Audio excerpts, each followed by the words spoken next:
വൈകല്യങ്ങളെ വെല്ലുവിളികളായി നേരിടുന്നവർക്ക് അർഹമായ അവകാശങ്ങൾ നേടിക്കൊടുത്ത് 16-ാം വർഷത്തിലും പോരാട്ട വീര്യം കളയാതെ ഖാദർ നാട്ടിക.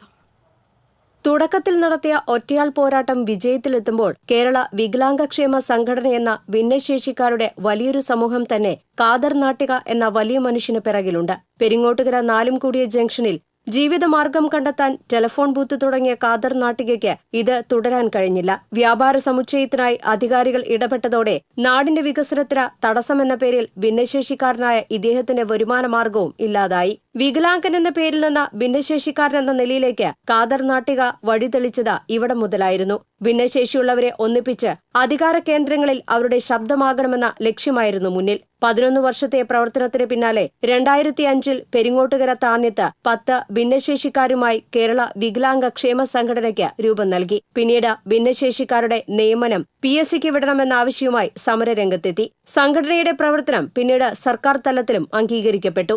സാമൂഹ്യക്ഷേമ വകുപ്പിന്റെ പുരസ്കാരം അന്നത്തെ മന്ത്രി PK ശ്രീമതി ഖാദർ നാട്ടികയ്ക്ക് സമ്മാനിച്ചു. എല്ലാ ഭിന്നശേഷിക്കാർക്കും വകുപ്പിന്റെ തിരിച്ചറിയൽ കാർഡ് ലഭ്യമാക്കിയതിനു പുറമെ ആശ്രിത പെൻഷൻ നടപ്പിലാക്കി കൊടുക്കാനായത് പ്രധാന നേട്ടമായിരുന്നുവെന്ന് ഇദ്ദേഹം പറയുന്നു. 2013 മുതൽ നമ്മുടെ സംഘടന ഒരു വേറിട്ട പ്രവർത്തനം ഇന്ത്യയിൽ എല്ലാ വികലാംഗ സംഘടനകൾക്കും മാതൃകയായി.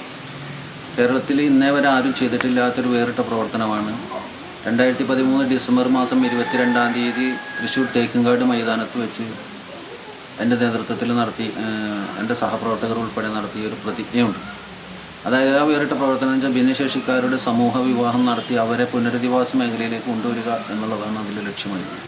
2013 തൃശൂരിൽ നടന്ന സംഘടനയുടെ സംസ്ഥാന സമ്മേളന വേദി ആദ്യത്തെ സമൂഹ വിവാഹത്തിനും സാക്ഷിയായി. തുടർന്ന് കഴിഞ്ഞ മാർച്ചിനകം 120 ഭിന്നശേഷിക്കാർക്ക് സമൂഹ വിവാഹത്തിലൂടെ പുതുജീവിതം നൽകിയതും ശ്രദ്ധേയമാണ്. 9 ജില്ലകളിലായി 58,000-ലേറെ അംഗങ്ങളാണ് സംഘടനയിലുള്ളതെന്ന് ഭിന്നശേഷിയുള്ള ഖാദർ നാട്ടികയ്ക്ക് ഇതേ സമൂഹം നൽകുന്ന പിന്തുണയാണ് തെളിയിക്കുന്നത്. TCV news, Triprayar.